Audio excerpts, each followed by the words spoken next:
naghihintay sa'yo, aking Panginoon.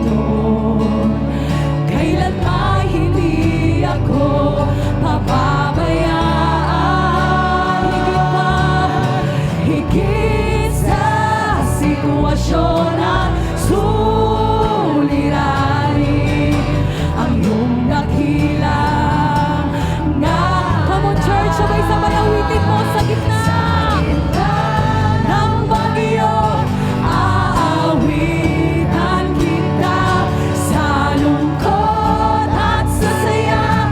Pupurihin dahil ikaw, Panginoon, ikaw, O Diyos, ang matibay na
gitna ng bagyo, aawitan kita, Panginoon. Sa lungkot at Sa problema man, pupurihin kita. Dahil ikaw, Panginoon, Ikaw, O Diyos, ang matibay na sandigan. Come on, church.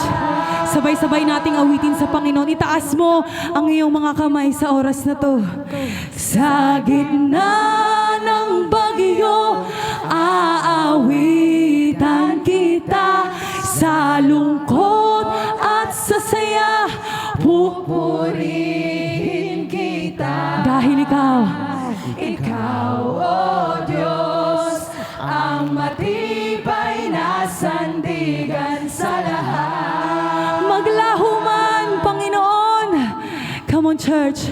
Maglaho man ang langit. Yes, Lord. Pa, mananatili ang iyong Mga salita, ikaw, O Diyos, ang matibay na sandigan sa lahat. Minsan pa, ikaw, O Diyos.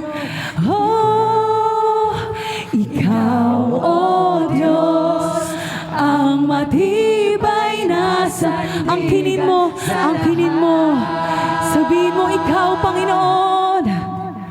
Ikaw, O Diyos, ang matibay na sandigan sa lahat. O Jesus, palakpakan natin ang ating Panginoon.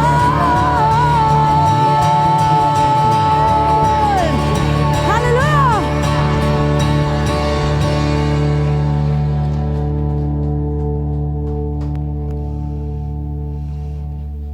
Hello po, good morning po sa lahat. Pasensya na, medyo kinakabahan.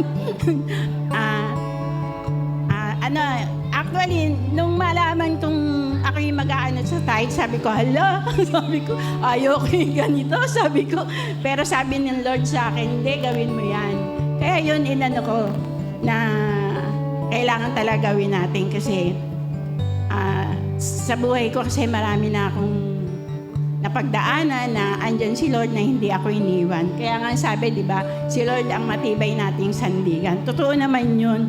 Gaya ko, alam naman nila na hindi biro ang mga pinagdadaanan ko. Pero still, nananatili ako kay Lord at nagtitiwala ako.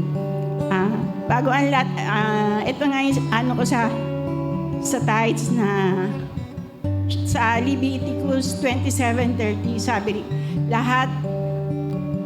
lahat ng ikasampung bahagi, maging binhi o bunga ng pananim ay nakalaan kay Yahweh. Ano ba yung inaano dito sa atin ng Lord? Na sinasabi na yung 10% na kinikita natin, dapat nating ibigay kay Lord. Kasi yun naman ang nararapat, di ba? Kasi sa mga blessing na ipinagkakalob niya sa atin, kasi hindi lang naman sa pera, hindi ako doon tumitingin eh. Kundi yung binibigay ng Lord yung dugtong ng buhay ko. Yan yung inaano ko, pinagmamalaki ko na yun ang binibigay ng Lord sa akin, yung lakas. Actually, kahapon nga, masama pakiramdam ko. Sabi ko kay Lord, hindi mo na hahayaan na hindi ako makapagsalita dito. Kasi sabi mo, gawin ko eh. Kaya nagtitiwala ako. Kaya yun yung sinasabi sa atin na dapat yung ikasampu ilaan natin kay Lord. Saan ba yun napupunta? Dito nga sa church natin, sa mga pangangailangan, para maging presentable tayo. Kaya dapat na ipagkaloob natin kasi 10% na nga lang sa atin, 90%. Pero di ba tayo rin naman na nakikinabang nun? Mas dinodoble pa ng Lord sa atin yun. Kaya magpasalamat tayo kay Lord na lahat na pinagpapala niya. Ayun po, sige, pray na po tayo. Panginoon, maraming salamat po sa araw na ito, sa pagbibigay namin sa iyo ng ikapu mo, Panginoon. Dalangin namin, Lord, na mas higit pa ang maibigay namin para sa iyong templo, Panginoon.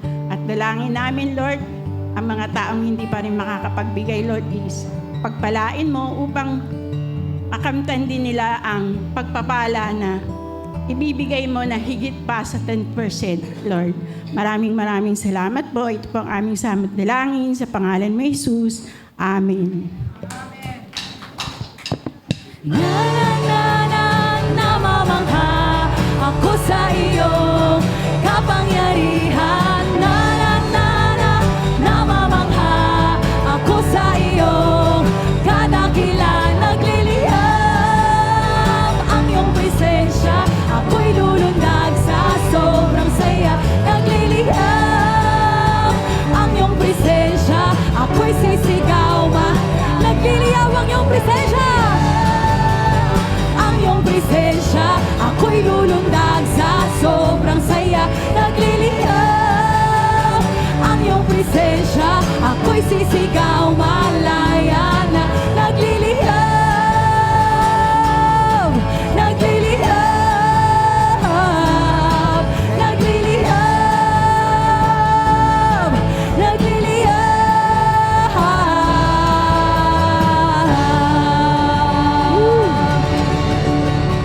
Praise the Lord. Praise the Lord. Purihin ang Panginoon.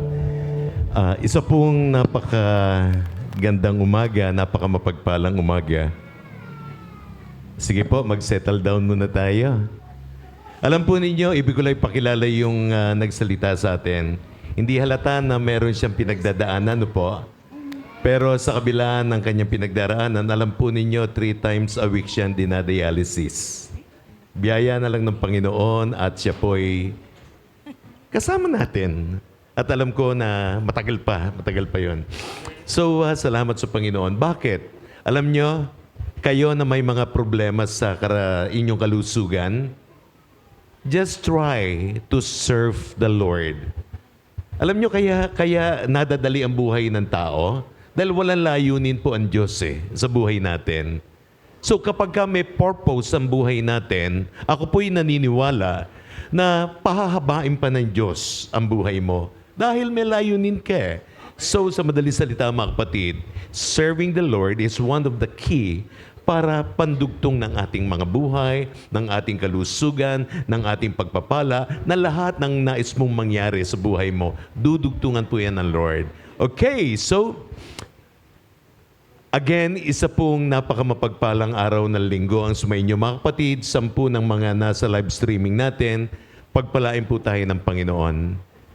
Sa oras na ito mga kapatid ay every now and then ay atin pong binibigkas yung pong mga kataga na kung saan ay Sunday in, Sunday out ay atin pong dinideklara.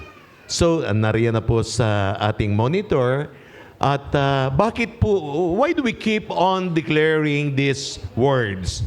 Naniniwala po kasi tayo, mga minamahal, na, okay, request lamang po, makikiusap lamang po ako, yung po may mga dalang baby na umiiyak, kung maaari po, doon na muna tayo sa likod, dahil the truth is, sa katabi natin, nakaka-distract, and of course, I too, ako din po ay medyo nadidistract. Nawawala po ako sa aking line of thought. Yan po. So, sa madaling salita, ay nariyan po, nakapaskil na sa ating monitor, yung pong ating dinideklara linggo-linggo.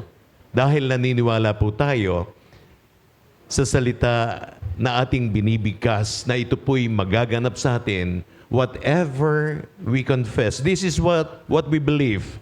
Whatever we confess, we possess. Yan po. So, without further ado, pwede po ba natin... Sino po may mga dalang Bible sa inyo? Salamat sa Panginoon sa mga Bibliang dala ninyo. Okay. So, maaari po bang bigkasin natin yung pong nasa monitor?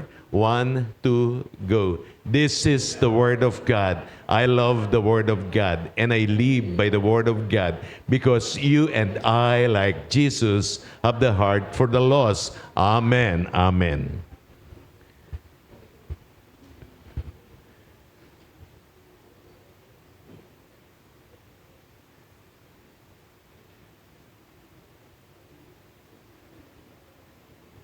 Bakit? Bakit ako, Panginoon? Bakit ang pamilya ko? Bakit yung mahal ko pa sa buhay, Panginoon, ang nagkakaganito? Bakit ako pa? Bakit kami pa? Bakit ako, Panginoon? Sa pagpapatuloy po ng ating gawain ay pray muna tayo. Panginoon, marami po salamat sa lahat ng mga ginagawa mo sa amin. Nawa, O Diyos, sa aming mga katanungan, bakit kami pa? Bakit ako pa? Sapagkat ito po, Panginoon, ay katanungan ng self-pity, pagkaawa sa aming mga sarili. Dalangin ko, Lord, na buksan mo ang aming mga puso't isipan upang lubos po naming maunawaan. Hindi lamang maunawaan, bagkus may isa pamuhay, ang mga bagay na ipong ituturo sa bawat isa, sapagkat ito po ay kagamit-gamit at kapaki-pakinabang sa iyong mga anak na narito kapag ito'y in-apply namin sa aming mga buhay. Maraming salamat, O Diyos, sa iyong lahat ng papuri, sa iyong lahat ng kaluwalhatian, kadakilaan. Ito pong aming panalangin. In Jesus Christ we pray. Amen. Why me? Yan po, mga kapatid. Bakit ako pa? Bakit ang pamilya ko? Bakit ang anak ko pa? Bakit ang asawa ko pa? Ang dami nating mga katanungan, mga kapatid. What is the meaning of all these sufferings that I am encountering? Yan po. So, ang mga katanungang ito, mga minamahal, ay kadalasang maririnig po natin sa mga tao na dumaranas ng mga mabibigat na pagsubok. Marami pong mga tao sa oras na ito, sa panahon natin ngayon, mga kapatid, dumaranas ng iba't ibang kabigatan. Maging Kristiyano man ikaw, maging Kristiyano man ito, o maging hindi mananampalataya, ang mga ito'y na itatanong ng maraming tao sa paligid natin, ng maraming tao na nakakasama natin, lalo na kapag may mabigat na pinagdaraanan. Alam po ninyo, wala namang tao na hindi dumanas ng anumang pagsubok sa buhay. Lahat po tayo dumanas at daranas ng iba't ibang pagsubok sa buhay. Iba't ibang kabigatan, iba't ibang kalamidad ng buhay, kalamidad ng kahirapan, ng pagdurusa, iba't ibang trials and sufferings, mga kapatid. At walang exempted dito. Bakit? Bakit walang exempted? Because ang anumang pagsubok, ang anumang mga kabigatan, ang anumang mga problema, mga kapatid, this is the result of the so-called original sin of man. Yan po. This is the result of the original sin of man. Ano ito? What is this? Bago po natin sagutin, mga kapatid, ibig ko lamang basahin sa atin yung pong nakasulat sa aklat ng Salmo o aklat ng mga awit, 51:5. Ang sabi po rito, "For I was born a sinner, yes, from the moment my mother conceived me." Sapagkat ako'y ipinanganak na makasalanan. Ay, grabe. Papaliwanag ko po. Huwag mo na kayo mag-isip ng kung ano-ano. For I was born a sinner, yes, from the moment my mother conceived me. Magmula nung panahon na ako'y pinagbuntis ng aking ina. Totoo ba yan, pastor? Totoo ba yan na ang lahat ng tao ay ipinanganak na makasalanan? Bakit? Because this is, tandaan niyo po, this is a sin, the sin committed by our forefathers. Who are our forefathers? Adam and Eve, mga kapatid. Alam niyo, ang ibig sabihin lamang po nito, for I was born a sinner, hindi ibig sabihin, nasa tiyan ka pa lang, makasalanan ka na, or may kasalanan ka na. Ang ibig sabihin lang nito, mga kapatid, ito po, please take note of this. Ang tao, Kaya sinabing makasalanan dahil madali siyang matukso, madali siyang makuha, malinlang ng kaaway upang gawin yung mga bagay na ikasasama niya. Yan po madaling matukso, madaling bumigay sa tawag ng kasalanan. Yan po ang ibig sabihin niyan, mga kapatid.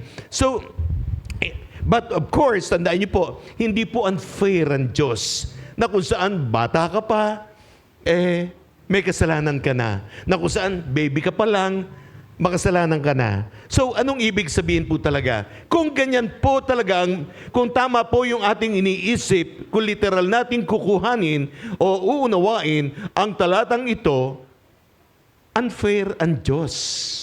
Hindi pa nagkakasala ang tao, hindi pa nagkakasala ang bata, impyerno na. Di po ba mga makasalanan, impyerno?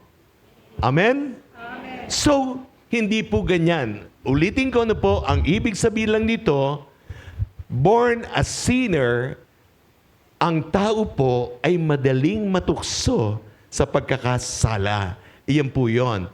Bakit? Tingnan nyo, kung totoo po na ang tao, ang baby ay makasalanan na, edi hindi na natin sana nabasa itong talata na nasa Marcos Kapitulo 10, talata 13 hanggang 15. Ito po sinasabi. Tingnan niyo po ito. Ito po kasi sa panahong ito natutulog si Jesus, nagpapahinga si Jesus, at yung pong mga ina may daladalang mga anak nilang sanggol, yung iba yung mga bata. Bakit? Daladala nila upang hilingin nila ang pagpapala ng Panginoong Yesus. Magpapapatong sila ng kamay, magpapabless sila, ipabibless nila yung kanilang mga anak sa ating Panginoong Yesus. At dahil nagpapahinga po si Jesus ng panahon na ito, sinaway sila ng mga alagad, "Shh! Huwag kayong maingay! Shh! Huwag kayong tumuloy dyan! Natutulog ang maestro! Natutulog ang guro!" Yan po yan. Kaya po, sabi rito, people were bringing little children to Jesus for Him to place His hands on them. Dinala daw po ng mga tao ang kanilang mga anak, ang kanilang mga bata, upang ilagay ni Jesus ang kanyang kamay. But the disciples rebuked them. Ngunit sinuway sila ng mga alagad niya. Verse 14, nagising si Jesus. Nakita niya. Kaya po sabi ni Jesus, "Let the children come to me. Don't stop them. Hayaan ninyong lumapit sa akin ang mga batang ito. Huwag ninyo silang pigilan." Ito po maganda rito eh. Ito po mahalaga. Sumunod na sentence. "For the kingdom of God belongs to those who are like these children." Sapagkat ang kaharian ng Diyos ay tulad ng mga batang ito, tulad ng mga batang ito. So, tulad ng ginagawa ng mga batang ito. So, anong ibig sabihin? Hindi po sasabihin ng ating Panginoon itong katagang ito kung ang mga bata ay makasalanan. Ulitin natin, "For the kingdom of God belongs to those who are like these children." Sapagkat ang kaharian ng Diyos ay para sa mga batang belongs, ay para sa katulad ng mga batang ito. So, mga kapatid, ang kaharian ng Diyos ay para sa mga kabataan.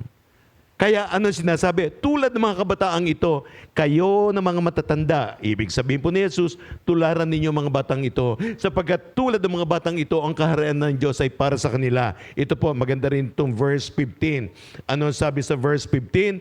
"I tell you the truth.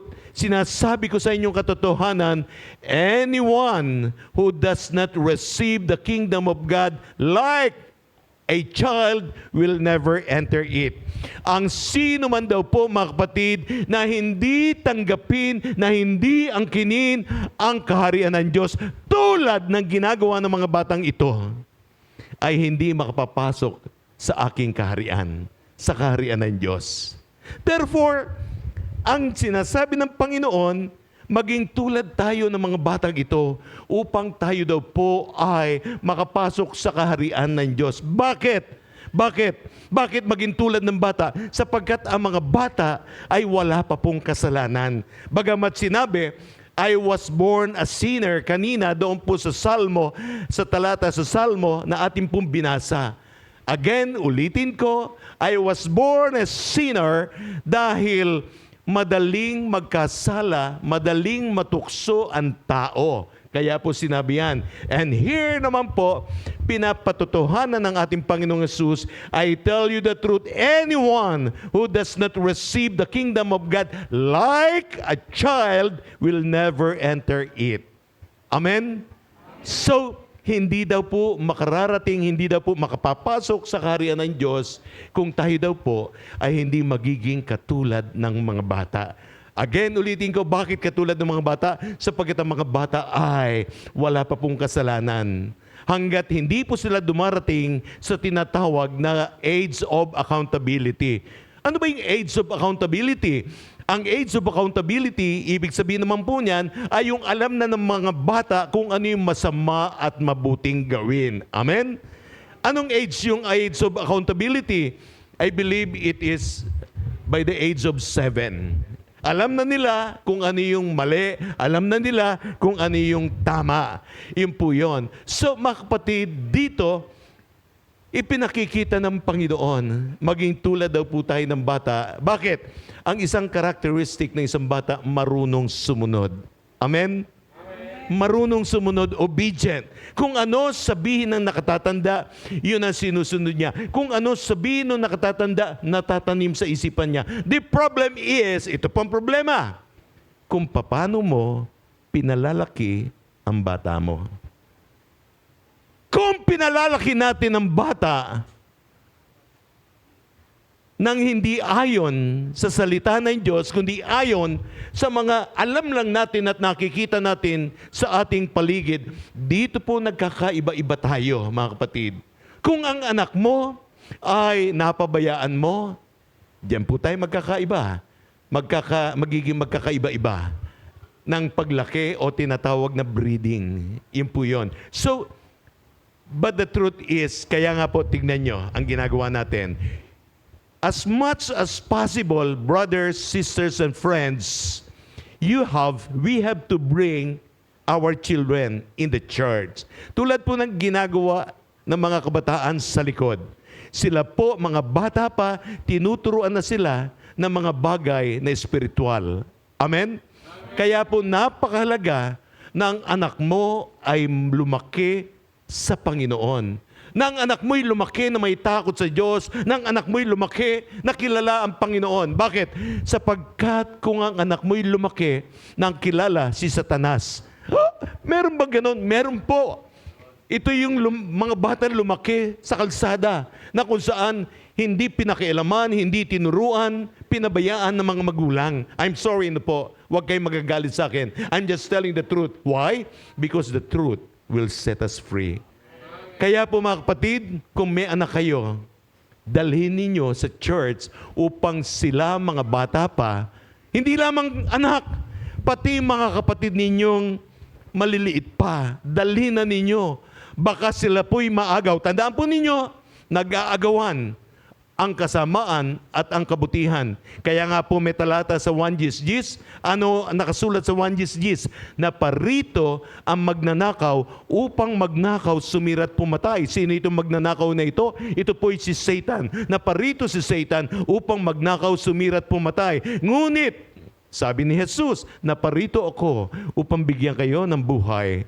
Isang buhay na ganap at kasiyasiya. So, tingnan niyo po, merong agawan, merong struggles dito. Sino ba ang pakikinggan ko? Itong magnanakaw, to si Satan, o itong si Jesus na nagbibigay buhay? Teka muna, dito ako sa nagbibigay kalokohan. Dito ako, dahil mas masarap dito.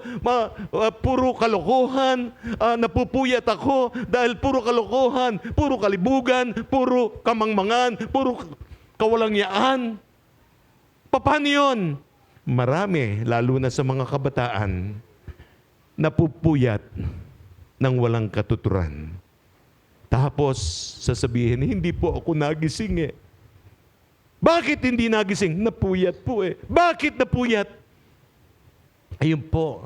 So mga kapatid, alam nyo, Natutuwa ako, nagagalak ako, nasisiyahan ako, nagpapasalamat ako sapagkat ang church natin ay patuloy na nagtuturo. Ang church natin, kahit na medyo may kabigatan, still, nagkakaroon ng pagbabago ang buhay ng bawat isa sa atin. Amen? Sige po, palakpakan natin ng Panginoon. Ano yung kabigatan na sinasabi ko? Ang kabigatan po, mga kapatid, na sinasabi ko, dati naman a-attend lang tayo ng church kung kailan natin gusto. Di po ba? Pagka birthday mo, pagka anniversary mo, pagka Pasko, pagka merong pinagdiriwang o naimbitahan ka sa binyagan, sa kasalan, tsaka ka lamang pupunta ng church. Pero ngayon po, mga kapatid, ginagawa na nating buhay, ginagawa na nating normal standard, yung pong pag-attend sa church na maging non-negotiable. Ang ibig sabihin, walang tawad. Umattend ka, kailangan mong umattend. Ano pa? Dati, okay, again and again, we keep on inviting every one of you to join us. Join us every morning. Huwag ka lamang makikipag-join pag kailangan ka lang. Dalangin ko na makita po natin ang kahalagahan ng panalangin. Nananalangin tayo tuwing alas 5 hanggang alas 6 ng umaga. And kabigatan, dahil tamad tayo. Ang sarap kasi matulog Tamad tayong gumising na maaga. Pero napupuya tayo. Gumigising tayo na maaga pagpasok sa school, pagpasok sa opisina. Bakit? May kita kasi. Kumikita kasi. Bakit? May pakinabang kasi. Sa school, pagka hindi ka pumasok, babagsak ka. Sa opisina, pagka hindi ka pumasok, tanggal ka. May pakinabang kasi. Nakalimutan mo, kapatid, na mas malaking pakinabang kapag binigyan mo ng oras at panahon ng Diyos. Amen? Bakit? Makakapasok ka ba kung magkasakit ka? Sige. Bakit? Makakapasok ka pa ba kung mamatay ka na? Kaya nagigising ka, it is because of Him. Kaya ka nagtatrabaho, nakakapagtrabaho, at may lakas at nakapagtatrabaho, it is because of Him. Nothing else but because of Him alone. Kaya mas lalong bigyan mo ng halaga yung pinanggagalingan ng lahat ng pangangailangan mo. Amen? So here, mga kapatid, I tell you the truth, anyone who doesn't receive the kingdom of God like a child will never enter it. So, kaya po mga kapatid, dito po, pinatotohanan po sa atin na ang mga problema, ang mga kabigatan, ang mga kahirapan ay talagang daranasin po ng bawat isa sa atin na mga may buhay. Yan po. Hindi ko na sinabi mga mananampalataya or hindi mananampalataya, kundi mga may buhay. Bakit? Ang sabi po, ayon sa aklat ni Job, chapter 5, verses 7 and 8, ano ang sabi? Ang tao ay tiyak na daranas ng kahirapan. Take note, kung papanong may alipato na galing sa apo yan. Ang lalim naman yan, Pastor, baka ito po hindi maunawaan ng mga kabataan. Kung papanong may alipato na galing sa apo yan. Ang alipato po, ito po yung pag kami nagsisiga dyan, merong pong tumataas na mga parang alikabok, pero sa umaga, hindi po ninyo makikita na ito'y nagniningning. Ito po'y apoy na maliliit. Ito po'y mga bagang maliliit na nanggaling doon sa siga. Makikita po ninyo yan kapag nagsiga kayo sa gabi. Yung pong alipato, ito yung mga umaangat. Inaapoy na maliliit na apoy. Yan po. Yan po, ang tawag dyan ay alipato na galing sa apo yan. Sigurado po kapag ka ikaw ay nag-apoy, nagsiga, merong lilipad na alipato. Hindi mo lang makikita yung apoy dahil sa umaga dahil masyadong malinaw. Pero sa gabi po makikita yung alipato. Kaya po sabi ng Biblia, ang tao ay tiyak na daranas ng kahirapan. Ibig sabihin, may kasiguraduhan kung papaano tulad ng alipato na galing sa apo yan. Verse 8, kung ako sa iyo, ito po sabi ng Panginoon, sa pamamagitan ni Job, sinabi ito ni Job sa kanya, Kung ako sa iyo, lalapit ako sa Diyos. Take note, tinuturuan ka na ng Panginoon. Kung ako sa iyo, lalapit ako sa Diyos at ang aking kalagayan sa Kanya idudulog. Grabe yan. Take a look at it, mga kapatid. Please take note of this. Kung ako ikaw, sabi ng Panginoon, lalapit kayo sa akin, lumapit kayo sa akin. Sabi ng Panginoon, lumapit tayo sa Diyos. At ang aking kalagayan, anuman ang kalagayan mo, yan ang ibig sabihin yan, sabihin mo sa Kanya. Yan po. At ang aking kalagayan, sa Kanya ko isusumbong, sa Kanya ko idudulog, sa Kanya ko sasabihin, sa Kanya ko ipagkakatiwala. Ipo mga kapatid, so here, grabe, ang Diyos po natin, nagpapatotoo na, anak, andito lamang ako. Bakit? Ang tagal mo namang ilagak sa akin, ipagkatiwala sa akin. Ang anumang mga kabigatan na meron ka. Ito po mga kapatid, sa anumang pangyayari ng ating mga buhay, ay may bigat po tayong nararamdaman at patuloy na mararamdaman. Mga kabigatang tinataglay kapag may mga kalungkutang nagaganap sa bawat isa. Mga kabigatang nararanasan kapag may mga pangangailangan, lalo na't kung ang mga pangangailangan na ito, mga kapatid, ay hindi po natutugunan. Kabigatan kapag may mga umuusig sa atin. Kabigatang nararanasan kapag may mga sakit at karandaman na pinagdaraanan. Kabigatan kapatid kung ikaw ay nag-iisa at nalulumbay na parabagang pasan-pasan po natin ang daigdig sa ating mga balikat. Mga kapatid, kabigatan din po na masasabi na kahit may pera ka nga, take note of this, kahit may pera ka nga, pero di mo naman alam ang tunay na hinahanap mo sa buhay mo. Meron bang ganon? May pera ka nga, pero hindi mo alam kung ano talagang pangangailangan mo. May pera ka nga, pero nalilito ka. May pera ka nga, pero bakit ganon?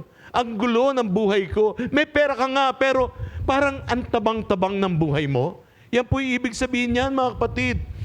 At ba't ganon, Panginoon? Parang walang direksyon ng buhay ko. Ang dami kong pera. Ang dami kong koneksyon. Money-wise, wala akong problema. Pero bakit ganoon? Ang tabang ng buhay ko. Bakit ganoon? Ang mga anak ko, mga adik, ang mga anak ko, nawawala ang mga anak ko, ang gugulo. Bakit ganoon, Panginoon? May pera nga kami, pero ang dami naming problema. Kita niyo, mga kapatid, mga kabigatan, mga kapatid, na mga gabing hindi ka makatulog dahil iniisip mo kung bakit mo nararanasan ang mga ganyang pagsubok. Wala kang makitang liwanag at halos puro kadiliman ang nakapaligid sa iyo. Wala kang makitang kasagutan sa mga problema at naitatanong po natin, mga kapatid, na nasaan ka, Panginoon, sa oras ng aking pangangailangan? Nasaan ka, Panginoon, sa panahon ng aking pangangailangan? At parang napaka-unfair ng Diyos dahil wala po tayong naririnig. Nananalangin ka, pero Lord, bakit ganoon? Wala akong makitang sagot. Wala akong marinig na kasagutan mo. Bakit po ganoon, Panginoon? Kahit kapirasong tugon mo, walang mangyari sa mga panalangin ko. Bakit po ganoon, Panginoon? Parang hindi mo na ako kilala. Bakit po, Panginoon, ganoon? Parang pinabayaan mo na ako. Alam po ninyo, mga kapatid, ang kasagutan sa ating mga problema, kasagutan sa ating mga pagdurusa, ay hindi po ang pagbabaliwala sa mga problema natin.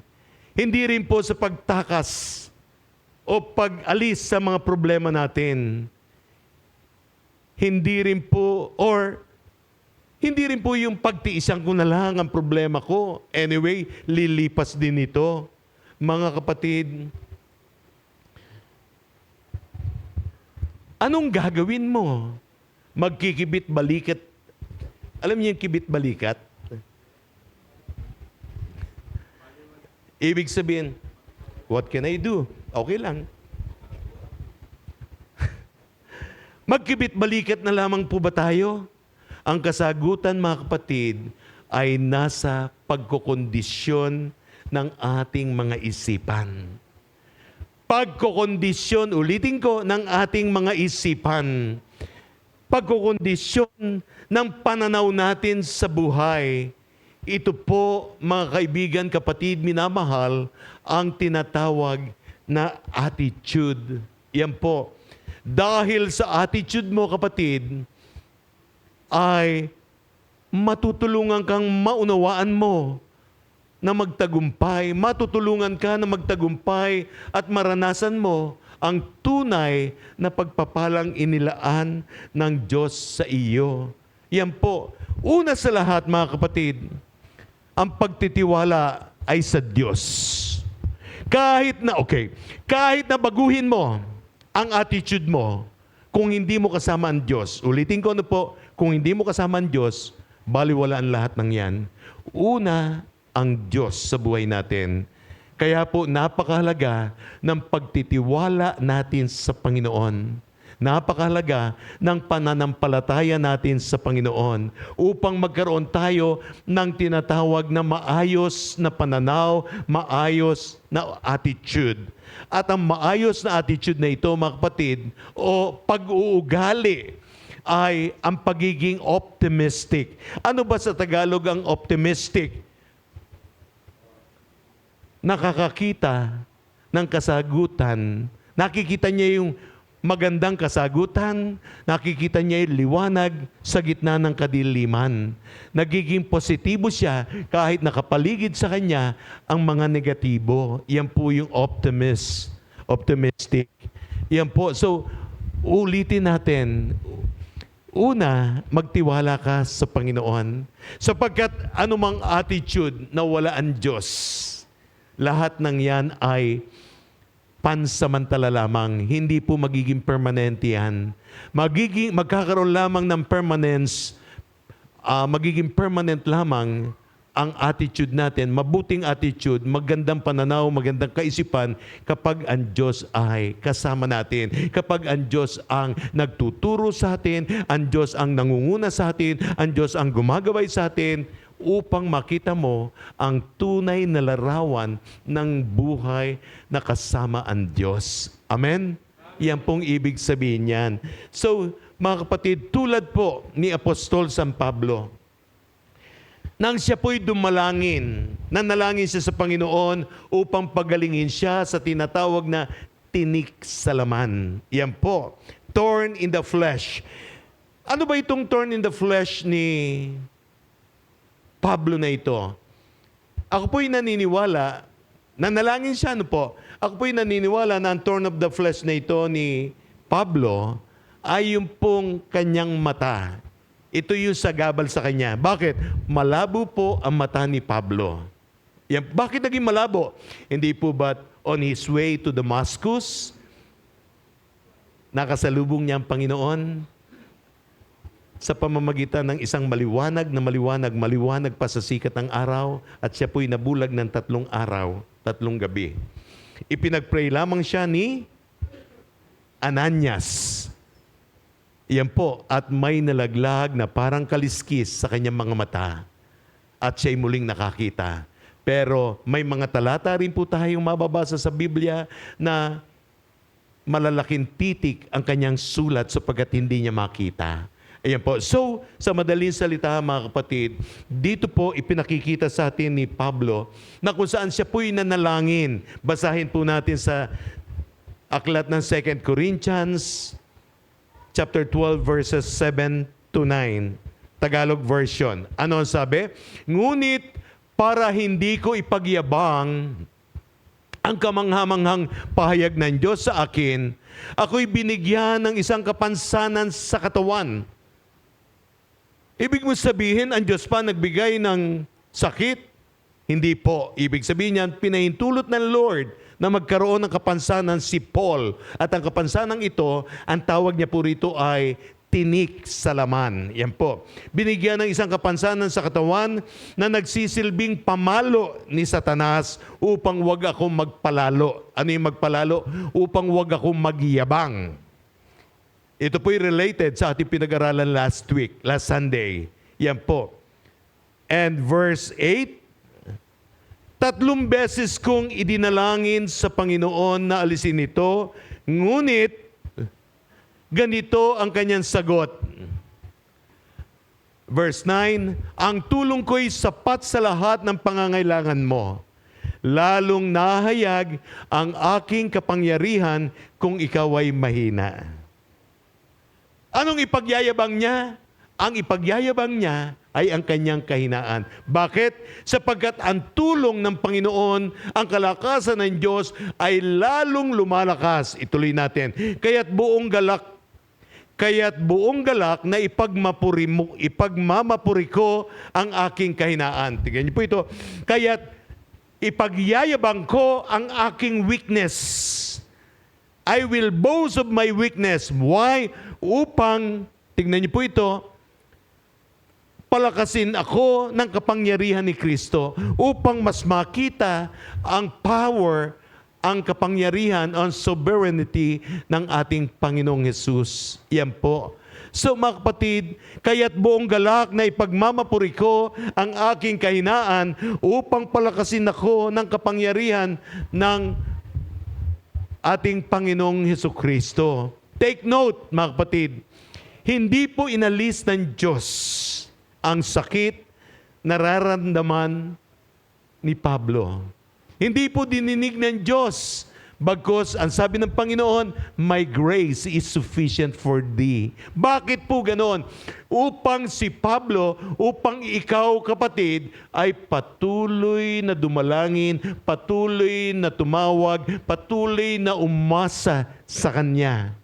Kaya nga po may talata sa Biblia, sa book of Isaiah, ano yun?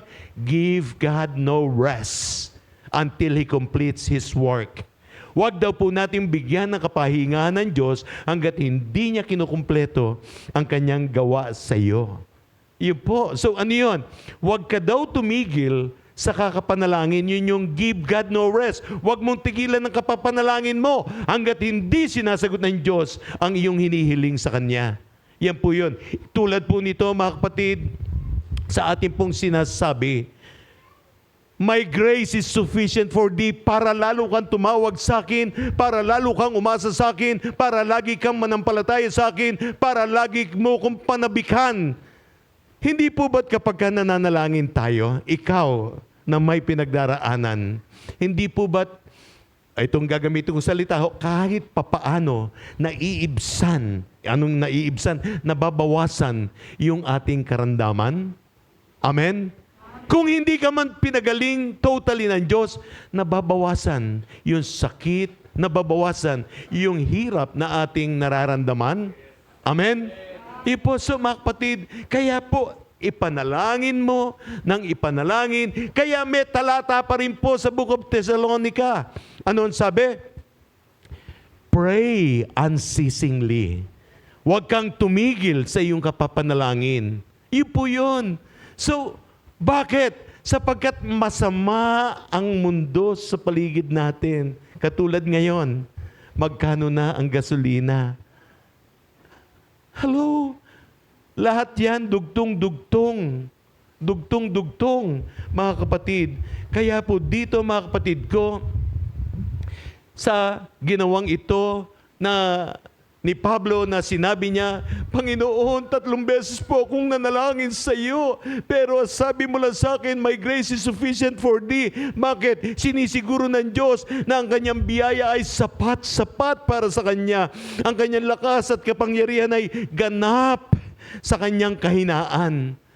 Ang kanyang kapangyarihan, kaninong kapangyarihan? Ang kapangyarihan po ng Diyos ay ganap, is perfect sa kahinaan ni Paul. Yan po ang ibig sabihin. Habang mahina si Paul, habang hindi kaya ni Pablo, mas lalong lumilitaw ang lakas, ang kapangyarihan ng ating Panginoon sa buhay ni Pablo. Gayon din sa iyo, kapatid.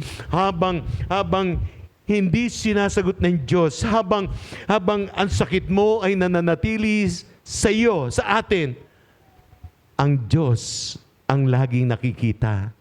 Tignan niyo po, yung nagsalita kanina, si Sister Chi, madalas yan, hindi namin nakakasama sa mga gawain. Dahil nga po, 3 beses siyang dinadialysis linggo-linggo. Pero hindi halata. Why? Because my grace is sufficient for thee, sabi ng Panginoon. Kapatid, kaya nakakatayo, kaya nagagawa, dahil God's grace is sufficient for her. Ito pangalan nito, si Brother Bobby.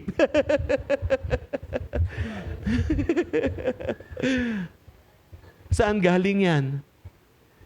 Alam ko, galing yan sa Cavite pa po. Natatandaan nyo yung binubuhat natin dito? Hindi makalakad?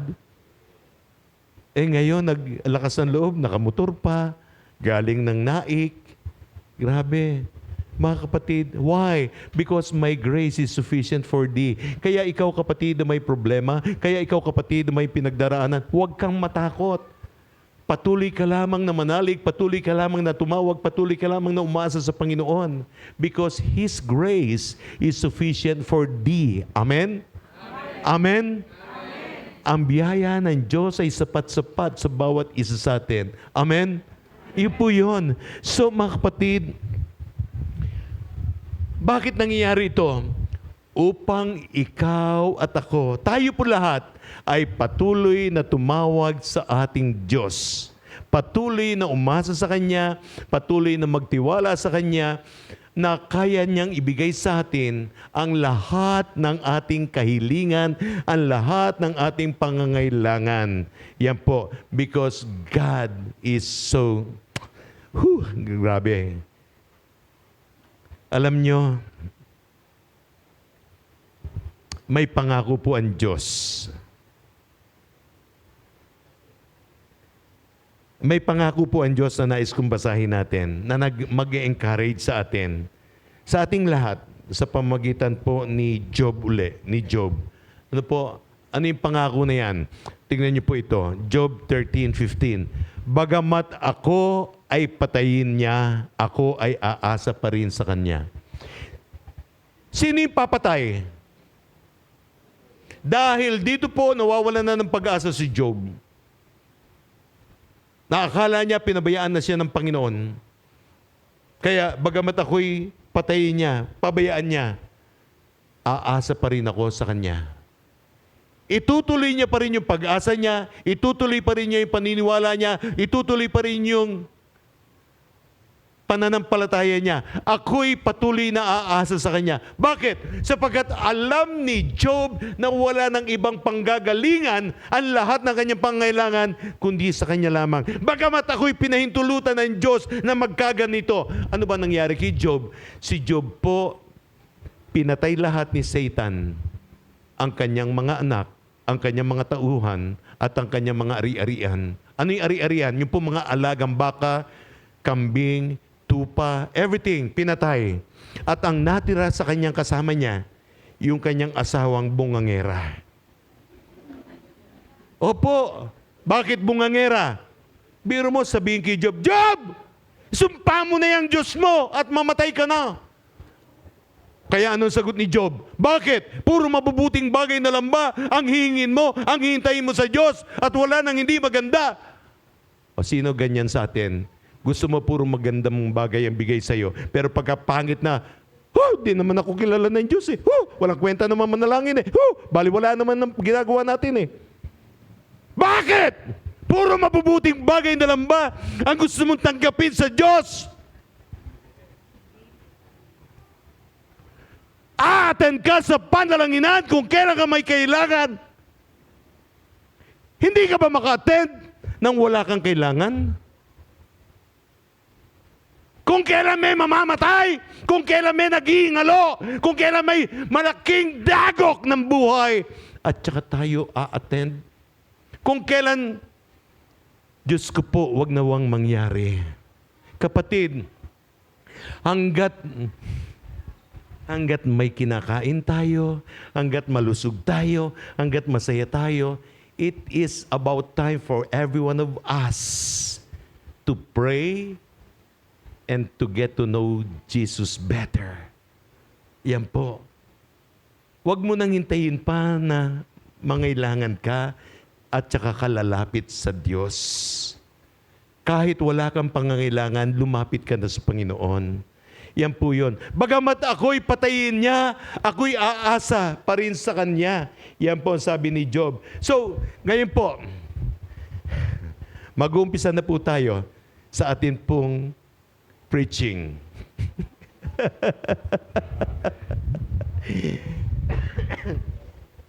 Ano lamang po yun, mga pointers and background kung... Okay, reasons for suffering. Bakit ba tayo problema? Bakit ba tayo nagsasuffer? Bakit? Panginoon, bakit ako pa? Why me? Dahil nga sa kasalanan mo eh. Dahil nga sa mga ito eh, sa mga dahilang ito eh. Una, lack of discipline. Hello? Lack of discipline. Ang kakulangan ng disiplina sa sarili ay nagdudulot ng kalungkutan, yan po, at mga consequences ng buhay, mga bunga na hindi ka nais-nais, mga bagay na hindi maganda sa buhay. Kapag kulang sa disiplina, yan pong ibig sabihin niyan, mga kapatid. Ano yun? Long-term abuse of our bodies bring sickness. Sige! Huwag kang tumigil sa paninigarilyo mo. Sige! Huwag kang tumigil sa bisyo mo. Sige! Magpuyat ka na magpuyat! Sige! Magsugal ka! Long term of abuse brings consequences, brings sickness, brings calamities to our lives. Kapatid, magmamakaawa na ako sa inyong lahat na may mga ginagawa pang hindi tama na lagi kong sinasaway, parang awa mo na. Kawawa yung asawa mo, kawawa yung kapatid mo, kawawa yung magulang mo kapag ka wala ka. Bakit? Malulungkot eh, iiyak sila sa iyo. Eh ikaw, di mo iniisip yung sarili mo eh. Bara-bara-bayi ka eh. Ay po sa mga kapatid, lack of discipline. So, wrong choices will come back and will haunt us. Ang maling pagpili sa ginagawa po natin ay babalik din sa atin at tayo po'y uusigin yan. It will haunt us. Ano ba yung haunt sa Tagalog? Uusigin, hahabulin. Ha? Haunt. Haunting. Haunt. Hahabulin. Magdurusa ka. Yan po. Hahabulin ka niyan. Hahabulin ka niyan. So mga kapatid, wrong choices come back to haunt us. Yan po. Ang maling pagpili ay babalik po upang tayo'y usigin. Yon, usigin. Uusigin tayo niyan. So, do you think this is happening to you because of your bad judgment? Do you think this is happening to you because of your excessive actions? Hindi po mga kapatid. This is all about discipline. Hello? This is all about discipline. Kaya nga may tinatawag na disciple eh. Di po ba may disciple si Jesus? Ang disciple may discipline. May disiplina. Kung gusto mo maging tunay na disciple ni Jesus, kailangan magkaroon ka ng discipline. Discipline. Yan po, discipline sa paggising sa umaga, discipline sa pananalangin, discipline sa pagbabasa ng salita niya, discipline sa pag-attend, discipline sa pag-share ng word ng Lord. Yan po mga kapatid. So, it is all about discipline. Ito po, tanong, what can you do to lessen your suffering? Go back to God. Anong dapat mong gawin upang mabawasan yung mga pinagdaraanan mo? Abay, bumalik ka sa Diyos! Walang ibang sagot kundi pagbalik sa Diyos. Sino gustong mabawasan ng mga pinagdaraanan? Sa inyo po, mga kapatid, na nagnanasang mabawasan yung mga kabigatan ng buhay, magbalik tayo sa Diyos. Wala pong ibang kasagutan kundi ang pagbabalik natin sa Panginoon. Wala nang iba. Bakit?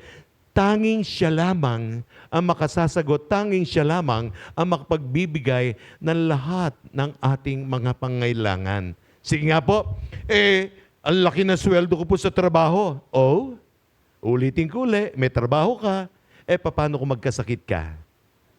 Sige. Paano kung madisgrasya ka? Hindi ko po pinagpipray, huwag nawang mangyari. Sige, pag malaki mo, galing mo, lakas mo, talino mo, pera mo, akala mo, yan ang pinaka ultimate na mahalaga sa buhay Wala pong ibang mahalaga sa buhay ng tao kundi siya lang. Siya lang at wala nang iba. Amen? Pangalawa po ay corrective action of God. Letter B, corrective action of God because of sin and disobedience. Anong ibig sabihin? Mga kapatid, kaya nagaganap yung mga kalamidad na ito, yung mga suffering na ito, because this is how God correct us. Because this is a corrective action of God. Yan po. So, saan nakasulat yan? Hebrews 12:5-10. So, bago ko basahin mga kapatid, dito po ang Diyos, God is taking corrective action because of sin and disobedience. God will correct and discipline His own. Alam niyo mga kapatid, yung inaangkin na Diyos na Kanya, hello, naniniwala ka ba kapatid na ikaw ay inaangkin ng Diyos na Kanya? Hello? Sino anak ng Diyos dito? Bakit mo sinabing anak ka ng Diyos? Dahil alam mo na ikaw ay inaangkin ng Diyos na anak niya. Amen? Amen? Kaya ikaw naman naniniwala na anak ka ng Diyos. So here, mga kapatid, ang ibig po sabihin, ang Diyos po nagko-correct at nagdidisiplina sa itinuturing niyang anak, sa itinuturing niyang kanya, sa pamamagitan po ng chastening. How will you pronounce chastening, chastening? How will you pronounce that? Chastening? How's that again? Chastening? Hindi ba chastening? Chastening. Okay, thank you. Anong ibig sabihin ng chastening? This is to correct by punishment. This is to correct through suffering. Why? Because this is a humbling process. Yan po, yung chastening. Chastening. And dito po mga kapatid, God proves that He loves us and that truly we belong to Him. Basahin natin. 5-10 ng 12 ng Hebreo. Nakalimutan ba ninyo ang salitang nagpapalakas sa inyong loob na tumutukoy sa inyo bilang mga anak? Hello? Nakalimutan mo na daw, pare. Hello? Nakalimutan mo na daw, Bob, kumare? Yan po, na ang salitang ito na nagpapalakas ng loob mo na tumutukoy sa iyo. Hello? Tumutukoy sa iyo bilang bilang anak ng Diyos.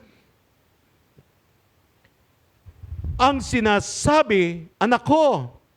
Ito po, patuloy po yan. Ang sinasabi, anak ko, Kung itinutwid ka ng Panginoon, huwag mong ipagwalang bahala. Hello? Kung may nangyayari daw sa'yo na hindi mo gusto, hello? Baka itinutwid ka ng Diyos. Huwag mo daw ipagwalang bahala. Hindi po ako may sabi. Kaya po nakasulat na dyan sa monitor natin, kung saan nakasulat, huwag mong ipagwalang bahala. At kung sinasaway ka niya, hello? Kung sinasaway ka niya, huwag manghina ang iyong loob. Paano ka sasawayin ng Diyos kung hindi mo naman naririnig ang tinig ng Diyos? Sasawayin po tayo ng Diyos sa pamamagitan ng taong ginagamit niya. Amen? At minsan, sasawayin ka ng Diyos kung sensitibo ka sa salita niya, kung ikaw ay nagbabasa ng Biblia sa pamamagitan ng kanyang salita. Amen? Pero kung hindi ka naman nagbabasa sa pamamagitan ng mga taong ginagamit niya upang marinig mo ang nais gawin sa iyo ng Panginoon. Verse 6, sapagkat itinutwid ng Panginoon ang mga iniibig niya, pinapalo ang bawat tinatanggap niya bilang anak. Pinapalo ang tinatawag na anak niya.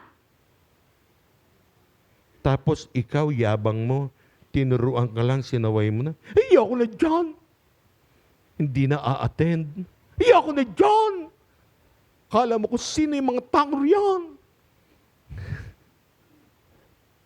Wala akong pinariringgan, no? Baka meron na namang matisod dito. Ang linaw na sinabi, pare. Ang linaw na sinabi, kumare. Sapagkat itinutwid ng Panginoon ang mga iniibig niya, pinapalo bawat tinatanggap niyang anak. Hindi ako masabi. Sunod na verse. 7. Kung nagbabata kayo, ano yung nagbabata? Nagpapagal. Ano yung nagpapagal? Nagpapagod. Kung ginagawa ninyo, kung gumagawa kayo, kung nagpapagod kayo ng pagtutwid, kung nagbabata kayo. Ibig sabihin, pinagtitiisan ninyo. Yung pong correction. Ang Diyos ay siyang gumagawa sa inyo bilang mga anak. Bilang anak daw. Kapatid, hindi bilang miyembro, hindi bilang kasapi, kundi bilang anak niya. Yan po. Sapagkat alin bang anak ang hindi tinutwid ng kanyang ama? Ewan ko ano po, sa mga tatay na puro na lang trabaho at wala ng panahon upang makita ang ginagawa ng kanyang ama, nakakalungkot. At hindi na kinokorek, nakakalungkot. Kaya nagiging spoiled brat, nakakalungkot. Wala po akong pinatatamaan, sinasabi ko lang ito. Verse 7, sapagkat alin bang anak ang hindi tinutwid ng kanyang ama? Yan po, verse 8. Ang lahat ng anak ay dumaranas ng pagtutwid. Take note, ang lahat ng anak ay dumaranas ng pagtutwid. Ngunit, kung hindi kayo itinutwid, take note of this, kung hindi ka daw kinokorek, kung hindi ka daw tinuturuan, kung hindi ka daw sinasaway, kung hindi ka daw itinutwid, kayo ay mga anak sa labas. Hello? Ibig sabihin, hindi ka tunay na anak. Yan po, ang linaw na sinabi ng ating talata. Ano pa? Verse 9, tingnan niyo po ito. Higit pa dito, lahat tayo ay may mga ama sa laman at tinutwid nila tayo. At iginagalang natin sila. Hindi ba lalong nararapat na handa tayo magpasakop sa ating amang espiritu upang tayo ay mabuhay? Grabe, no po? Verse 10. Sapagkat sila ay nagtutwid sa atin ayon sa ipinapalagay nilang mabuti. Tinutwid tayo ng ating mga ama ayon sa inaakala nilang mabuti, lalo na ang Diyos. Ang Diyos hindi na po niya inaakala o iniisip na mabuti dahil alam niya mismo kung ano yung mabuti sa atin. Amen? Yun po. So, sapagkat sila ay nagtutwid sa atin ayon sa pinapalagay nilang mabuti sa maikling panahon. Ngunit ang Diyos ay tumutwid or nagtutwid para sa ating kapakinabangan upang tayo ay maging bahagi ng kanyang kabanalan. Grabe, no po? So mga kapatid, walang ibang nais ang Diyos kundi ikaw ay mapaayos. Kundi tayo po, kasama po ako dyan, tayo po ay mapaayos. Tayong lahat, wala nang iba pa. Bakit? Sapagkat nais ng Panginoon na maging makasama tayo sa kanyang kaharian. So, letter C, bakit ano po mga dahilan kung bakit tayo nagsusuffer? To learn to respond to problems in a biblical way. Yan po, upang tayo daw po ay matutong tumugon sa mga problema sa pamamaraan ng Biblia. Yan po, na salita ng Diyos. Hindi yung, tignan nyo ho, kapag ka sinaktan ka, eh di sasaktan ko rin. Kapag ka minura ka, eh di mumurahin ko rin. Ano yun? That is a worldly advice. Yan po. Hindi po yan yung worldly way yon. Hindi po yan yung biblical way. Basahin natin, Hebrews 5:8. Ang sabi po sa Hebrews 5:8 ay, Jesus learned obedience by the things which He suffered. Natutunan daw po ni Jesus ang pagsunod sa pamamagitan ng kanyang mga pinagdaanan. O bagamat siya, yan po, andyan na pala rin yung Tagalog. Bagamat siya ay isang anak, natutunan niyang sumunod mula sa mga bagay na kanyang tiniis. Grabe, no po? Alam niyo mga kapatid, our goal here should not be merely relief from sufferings. Hindi po yung maibsan yung ating mga pinagdaraanan o mga sufferings, but rather matuto po tayo mula dito. Yan po ang mahalaga. Not relief from suffering, but rather learning from it. Kailangan po, mahalaga po na matuto tayo. Ang ating adhikain, mga kapatid, ay hindi lamang upang matugunan o mabigyan solusyon ang ating mga pinagdaraanan, kundi matuto tayo na sa mga itinuturo ng Diyos sa atin. Yan po. So, letter D, reason for suffering, to teach us that pain is part of life. Sapagkat ang suffering po ay nagtuturo sa atin na ito'y bahagi ng buhay natin. So, anong ibig sabihin? Ito mga kapatid. Wala kang matatagpuan saan man sa Biblia na sinasabing Christians will not suffer adversity. Wala po. Wala po. Wala tayong matatagpuan sa Biblia na hindi tayo daranas ng pangit na kaganapan sa buhay. Yan po, tinagalog ko na kung ano yung adversity, pangit na kaganapan sa buhay. So, ano ang sabi sa Philippians 1:29? Ang sabi po sa Philippians 1:29, for you have been given not only the privilege of trusting in Christ, ikaw ay binigyan ng pagkakataon na magtiwala, hindi lamang pagkakataon na magtiwala kay Kristo, bagkus binigyan ka rin ng pagkakataon na mag-suffer, na masaktan, na maranasan yung suffering para sa Kanya. Hello? Mga kapatid, hindi puro sarap. Ito po yung sinabi ni Job. Bakit? Puro sarap na lang ba gusto mong maranasan sa Diyos at wala ng pangit? Yan po. So, kaya po dito mga kapatid, sa Philippians, for you have been given not only privilege of trusting Christ. Ang pribilehiyo ng pagtitiwala sa Diyos ay ang pagtugon sa mga panalangin mo, ang magandang buhay, ang pagkaunawa sa Kanya, ang pagkakaroon ng kapayapaan sa buhay, pagkakaroon ng maayos, matitinong mga anak, pagkakaroon ng magandang kinabukasan. But of course, hindi lang yon. Ang sabi ng Panginoon, but also the privilege of suffering from Him. At ang pribilehiyo, kailan naging pribilehiyo na tayo daw po'y dumanas ng pasakit na galing sa Kanya, na para sa Kanya? Ano yung pasakit? Sige po, tingnan nyo. Hindi po ba't minsan kaibigan mo na or kapatid mo Pa-Bible ka pa man din dyan. Nagmumura ka pa naman. Oh, hallelujah kayo dyan. Kung ano-ano naman ginagawa nyo pag wala kayo sa church nyo. Narinig na kayo ng ganon? Oh, minsan ito pa. Oh, narito na si Praise the Lord.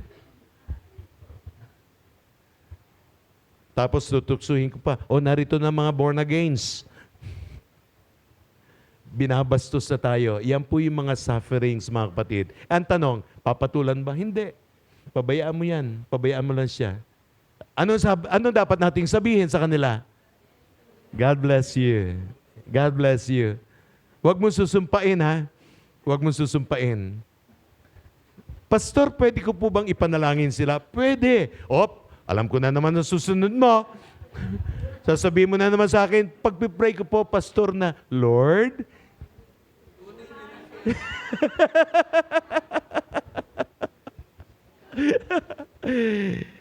for you have been given not only the privilege of trusting in Christ, but also the privilege of suffering in Him. Ang adversity, mga kapatid, o mga pangit na nangyayari sa ating mga buhay, ay maaari pong pinahintulutan sa atin ng Diyos na mangyari ito. Opo. At kahit si Jesus mismo, mga kapatid, naranasan po ang mga bagay na ayaw niya. Tingnan niyo po, ang sabi ng Panginoon, Lord, nung nananalangin siya, yung tumulo yung kanyang pawis na tila isang patak na dugo. Ano sabi niya? Lord, kung maaari ay alisin mo sa akin ang tasang ito, pero you will be done. Ang kalooban mo mangyari. Bakit? May takot siya, may pangamba siya, pero ano sabi niya? Binawi niya sa bandang huli, ngunit Panginoon, ang kalooban mo po ang mangyari. Dahil alam niya magaganap sa kanya. Parurusahan siya, sasaktan siya. Yun po, mga kapatid. So, tignan niyo po ito. Hebrews 12:2. Ano sabi sa Hebrews 12:2? He endured the cross, despising the shame. Hindi niya inalintana ang kahihiyan ng pagkamatay sa krus. Ano yung alintana? Hindi niya pinansin. Bakit? Alam niyo po ba si Jesus noong ipinako sa krus, noong nabitay sa krus, hubot-hubad? Lahat po, ang sabi ng Biblia, lahat po na ipinapako'y sinumpa. Yan po. At ang lahat ng sinumpa noon, naked na ibinibitin sa puno, sa krus. Yan po. So, hindi niya inalintana ang kahihiyan ng pagkamatay sa krus. Bakit? Dahil sa kagalakang naghihintay sa kanya. Alam po ni Jesus, mga kapatid, na ang final word, mga kapatid, ay hindi crucifixion, kundi resurrection. Next slide. Yan po. Alam ni Jesus, ang final word is not crucifixion, is not suffering, but rather resurrection. Kaya po, hindi niya alintana yung kagalakang naghihintay sa kanya. Yan po. Resurrection is the victory. Bakit tinawag na victory yung pagkabuhay na maguli? Bakit? Dahil dito, dinaig ni Jesus na pagtagumpayan ni Jesus ang kamatayan. Na kung saan, alam nyo, sabi ni Satan, noong namatay siya sa krus, akala ko ba, hindi ka mamamatay? Bakit namatay ka? Yan po, tuwan-tuwa si Satanas noon. Akala niya. Pero 3 days after, tumilao ka manok, madaling araw, nabuhay na maguli si Jesus. Sige po, palakpakan natin ng Panginoon. At si Satanas, natakot. Victory is in your hands, kapatid. Dahil bukas makalawa sa muling pagbabalik ng ating Panginoong Hesus, ikaw at ako, naniniwala ako na walang matitira sa atin dito. Amen? Nawa. Paano po kung may matira? Di, yari ka, pahirapan ka, ay paso, di tatatakan ka. Di bali sana kung pantatak sa'yo yung nagbabaga. Anong tatak? 666. Sardinas yun eh. Hindi bali sana kung gano'n eh. Oh. Eh kaso tatatakan ka yung cutter na matalim, ibabaw niya. 6. Ayan. Mark of the beast po, ang tawag doon. Hindi po gano'n, no? Exaggerating po yung nakita niyo sa akin. So dito po mga kapatid, yan po, maari po tayong dumanas sa panandaliang o panghabang buhay na pagdurusa sa buhay natin mga kapatid. So, pero ang pinakamahalaga, maunawaan mo na ang victory na naganap sa ating Panginoon nung siya'y nabuhay na maguli sa gitna ng mga patay. Huwag po tayong mawalan ng pag-asa mga kapatid dahil sa mga pinagdaraanan nating pagdurusa. Ano man ang pinagdaraanan natin, huwag kang mag-alala, huwag kang mabahala. Makita nawa natin mga kapatid na ang Diyos po ay may nakahandang mabuting bagay, magandang bagay sa ating lahat na naghihintay sa umaasa sa Kanya, mga kapatid. At ito po ang in order to speak through our life and be a testimony and comfort to others. Yan po. So, panlima mga kapatid at pinakahuli, upang ikaw ay magsalita, maging patotoo ka sa buhay mo. Kung ano yung ginawa ng Diyos sa buhay mo, maging patotoo sa iyo. Ako po, kapag sinasabi ko po yung aking kwento ng buhay ko, hindi po para ipagmalaki, kundi dahil nakakahiyang sabihin man lang sa inyo yung mga pinagdaanan ko. Pero kaya ko po na ikukwento sa inyo mga kapatid upang ipakita sa inyo kung paano ako hinugot ng Diyos mula sa putikan at inilagay niya sa liwanag. Upang maging patotoo na pwede palang baguhin ng Diyos ang mga taong masasama, ang mga taong grabe ang kasamaan noong araw na kung saan ay pwede palang baguhin ng Diyos. Marami po bang tao na binago ng Diyos sa Bible? Marami po. Si Pablo, mamamatay tao. Si Peter, mainit ang ulo. Si Zacchaeus, magnanakaw. Yan po. So, at marami pa pong iba. Mga kapatid, even Moses, mamamatay tao po si Moses. Yan po, so mga kapatid, so wala pong mabuting tao na matatagpuan natin sa Biblia, kundi si Jesus lang. Wala nang iba pa. Si Jesus lamang ang naging tao at hindi nagkasala. Wala nang iba pa. Lahat ay nagkasala nga at walang nakarating sa kalwalhatian ng Diyos. Yan po. But, of course, because you got to know Jesus, you've known Jesus, that is the very process, the very ticket kung bakit tayo po, mga kapatid, ay may pagkakataong makasama niya.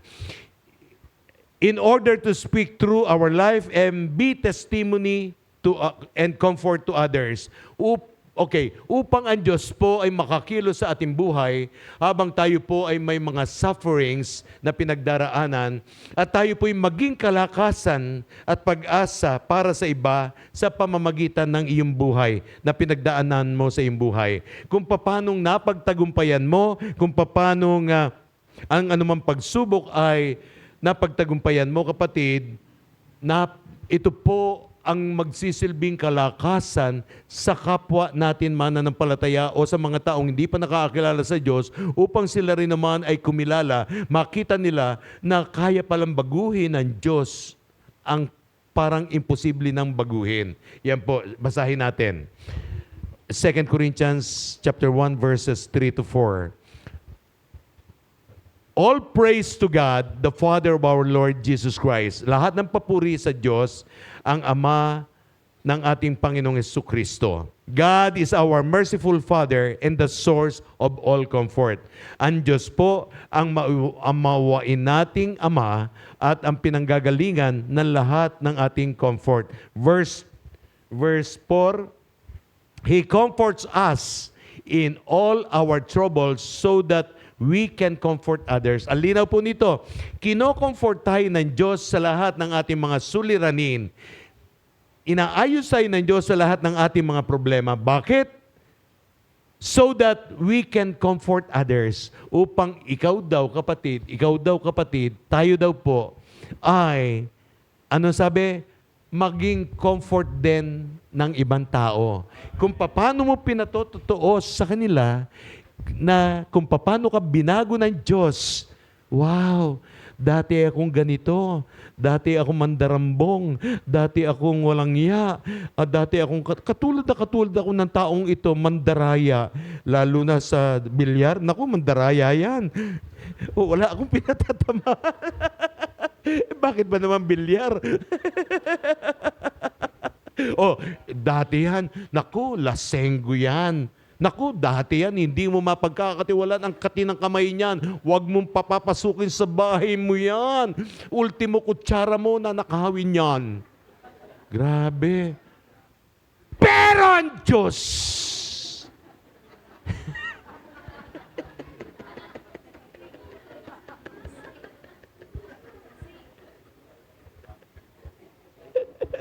Parang may kilala kayong pati kutsara pinagnanasaan.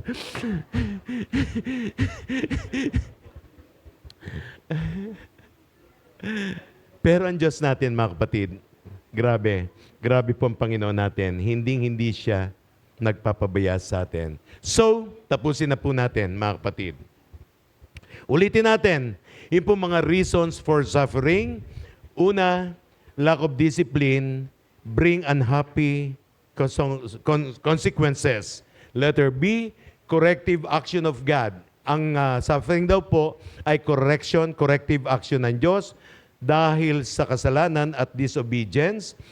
Pangatlo, upang matutunan natin kung paano tayo tutugon sa mga problema sa pamamagitan ng Biblia, ng salita niya, biblical way, upang tayo daw po ay turuan na ang pain o ang suffering ay bahagi ng buhay.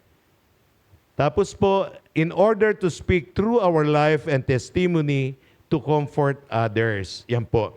Ang katapusang talata po na nais kong basahin, mga kapatid, yung pong nakasulat sa Hebreo 12:11. Ano ang sinasabi? Habang tayo ay itinutwid ng Diyos, hindi tayo natutuwa kundi naghihinagpis. Totoo naman, mga kapatid, habang tayo daw po ay kinokorek, hindi tayo nasisiyahan, naiinis tayo, nagagalit tayo, nagtatampo tayo. Yan po ang sabi. Ngunit, pagkaraan yun, lalasap tayo ng kapayapaang bunga ng matuwid na pamumuhay. Kapatid, nawa matuto po tayong tumanggap ng correction. Matuto tayong magpakababa. This is sa ikabubuti mo, sa ikabubuti nating lahat. Kapatid, tandaan mo, walang ibang nais ang Diyos kundi ikaw ay mapabuti. Kaya, yung pong katagang, why me? Bakit ako pa? Yan po ay salitang kinaaawaan mo sa sarili mo. Huwag mong kaawaan ng sarili mo. Bakit ako pa? Why me? Bakit?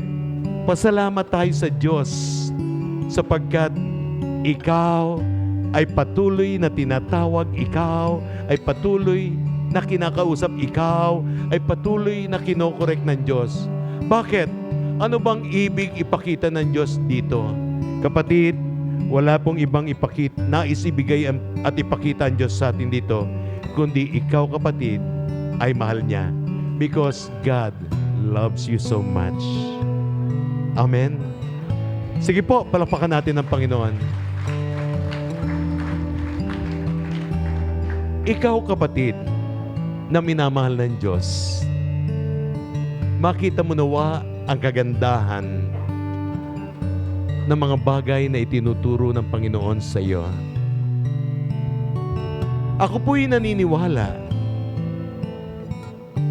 na marami sa atin dito ang mga may pinagdaraanan. Amen? Kung may pinagdaraanan ka, inaaniyahan kitang tumayo upang tayo'y manalangin. Tandaan mo, walang ibang makatutulong sa iyo. Walang ibang magtatanggal, mag-aalis ng anumang sufferings na meron ka. Suffering sa sakit, suffering sa kahirapan, suffering sa kaguluhan sa pamilya, suffering sa iyong trabaho, suffering sa relasyon mo sa iyong mga anak, sa iyong asawa, sa pamilya mo. Kaibigan, kapatid, minamahal, ang problema ay dadanasin natin. At nawa makita mo, kapatid, ang problema ay bahagi ng pagtatatag sa buhay natin ng Diyos. Nais ng Diyos na matuto tayo. Nais ng Diyos na maging matatag ang buhay mo. And that is why God let the problem be experienced by you. Pinahintulutan po ng Diyos, inaalaw ng Diyos na maranasan mo mga problema upang matuto ka, upang maging matatag ka, upang maging patotoo ka sa iba, at upang magamit ka niya. Kapatid, sa oras na ito, hinihiling ko, kung ikaw ay may pinagdaraanan, hinihiling ko, ipikit mo lang ang mata mo. Tayo po'y manalangin. Pikit mo mata mo. Huwag mong pansinin yung katabi mo. Dahil wala namang magagawa sa iyo yan. Sa oras na ito, kapatid, kaibigan, minamahal, it is my heart's desire for you to focus your eyes to Jesus. Focus mo. Focus mo isipan mo. Focus mo puso mo. Habang nakapikit ka, i-focus mo, isipin mo na si Jesus ay nasa harapan mo. Nakabukas ang kanyang mga bisig at handa kanyang yakapin. Handa kanyang tanggapin. Sabihin mo sa kanya ang laman ng puso mo. Sabihin mo sa kanya kung ano ang nais mong maganap, kung ano ang iyong kahilingan sa kanya. Anong kahilingan mo? Kahilingan mo bang gumaling? Kahilingan mo bang makapagtapos sa pag-aaral? Kahilingan mo ba na magkaroon ng tagumpay, pagtatagumpay sa buhay mo? Magkaroon ng pagbabago buhay mo? Magkaroon ng katagumpayan ng pamilya mo? Kapatid, pikit mo lang mata mo. Close your eyes. Isipin mo, ang Diyos ay nasa harap mo. Inaanyayahan kita na itaas mong kamay mo na para bagang nais mo siyang abutin, sapagkat ang pagtaas ng kamay ay tanda ng pagtatagumpay.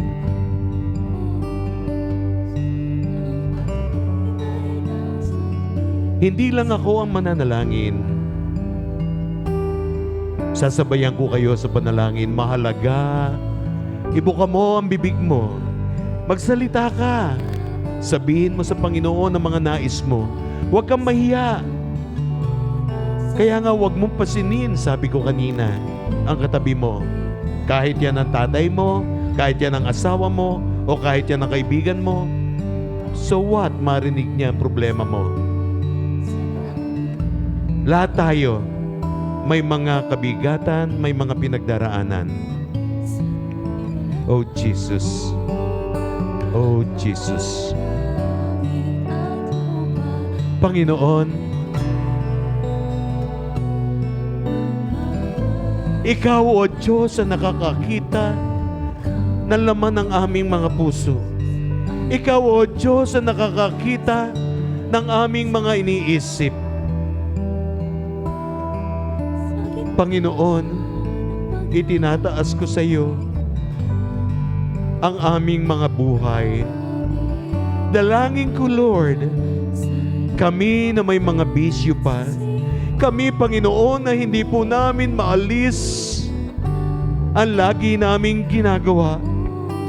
Lord, tulungan mo kami na magkaroon ng pagpipigil sa aming mga sarili Tulungan mo kami, Panginoon, na huwag kumain ng bawal sa amin. Tulungan mo kami, Panginoon, na huwag tikman ng mga masamang bagay. Ang pag-inom, paglalasing, ang pagdudroga, ang paninigarilyo, sapagkat ito'y makasasama sa aming katawan. Ang pagkain ng mga pinagbabawal sa amin, ang panonood ng pornografiya, ang pagpupuyat na walang katuturan, ang pagbawalang bahala sa iyo. Panginoon, tulungan mo kami na mapaglabanan namin, O Diyos, ang mga hindi ka nais-nais sa aming mga buhay.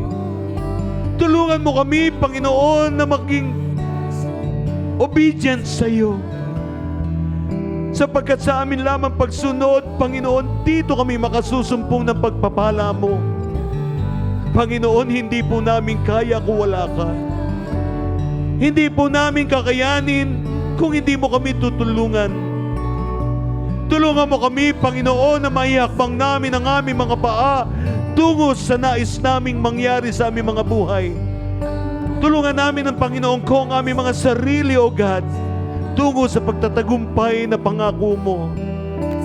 Panginoon, marami po salamat sapagkat ikaw ang Diyos na patuloy na humihipo sa bawat isa sa iyong mga anak na narito. Dalangin ko, Lord, ang pagbabago mo sa aming mga buhay. Dalangin ko, Lord, na magawa namin ang mga mahirap na bagay. Dalangin ko, Panginoon, na maranasan namin ang mga imposibleng bagay ayon sa aming sariling kaisipan. Lord, salamat sapagkat ngayon pa lamang, O Diyos, ay may ginagawa ka na. Salamat, ngayon pa lamang, Panginoon, ay may nangyayari ng pagbabago. May nangyayari ng pagbabago sa aming mga kalusugan. May nangyayari ng pagbabago sa aming mga pag-uugali. May nangyayari ng pagbabago sa aming mga buhay. Salamat, Panginoon, sa patuloy na paghipo mo sa buhay ng iyong mga anak na narito. Lord, patuloy kong dinideklara ang pagpapala, pag-iingat, pagtatagumpay, at ang karunungan, O Diyos, ay patuloy po ninyong igawad sa iyong mga anak. Lalo tigit sa lahat ang pag-ibig sa bawat isa, especially sa loob ng pamilya, especially pag-ibig namin sa iyo, O Diyos. Panginoon, patuloy po ninyong igawad ang iyong makapangyarihang kamay sa iyong mga anak na narito. Pagpalain nawa tayo ng Panginoon at ingatan tayo. Paliwanagin nawa ng Panginoon ang kanyang mukha sa atin at mahabag sa atin. Ilingap nawa ng Panginoon ang kanyang mukha sa atin at bigyan tayo ng kapayapaan. Panginoon, maraming salamat po sa lahat ng kapurihan, sa lahat ng kaluwalhatian, sa lahat ng kadakilaan at ang karangalan. Ito po, O Diyos, ang aming panalangin sa ngalan ng Ama, ng Anak, at ng Espiritu Santo. Lahat tayo, mga kapatid, magsabi ng Amen, Amen, Amen. Ayan, sige po, bago tayo maghiwa-hiwalay. Sige, palakpakan muna natin ulit ang ating Panginoon! Come on. Kayo, dali, mas malakas! Come on, mas malakas! Hallelujah! Yes, thank you so much, Lord. Sino dito ang na-bless ngayong araw na to? Grabe, diba? Simula umpisa, nakita natin yung pagmamahal ng Lord. Kaya dapat sa oras na to, ang puso natin ay nagliliyab para magpuri. Sino dito yung nagliliyab ang puso para magpuri sa Lord? Ayan, sige, purihin natin ang ating Panginoon. Come on! Let's go! Dapat lahat tayo sasayaw. Nagliliyab ang puso natin sa presensya ng Lord. Come on! Come on, church! Ito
Sabihin ninyo dahil walang iba, Panginoon. Come on! Dahil walang come on! Iba, dahil walang iba, dahil walang iba, dahil walang iba. Come on, yung mga nandiyan, come on, sabi mo! Dahil walang iba, dahil walang iba, dahil walang iba. Halina tayo, come on! Namamangha ako sa iyo. Yes, Lord!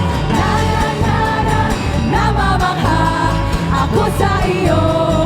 Kadakilan at liliham ang iyong presensya. Ako'y lumdag sa sobrang saya. Nagliliham ang iyong presensya. Ako'y sisigawan. One more time! Nagliliham ang iyong presensya. Lumdag sa sobrang saya. Nagliliham ang iyong presensya. Ako'y sisigaw, malaya na. Ako'y sisigaw, malaya. Sigaw! Ako'y sisigaw, malaya na.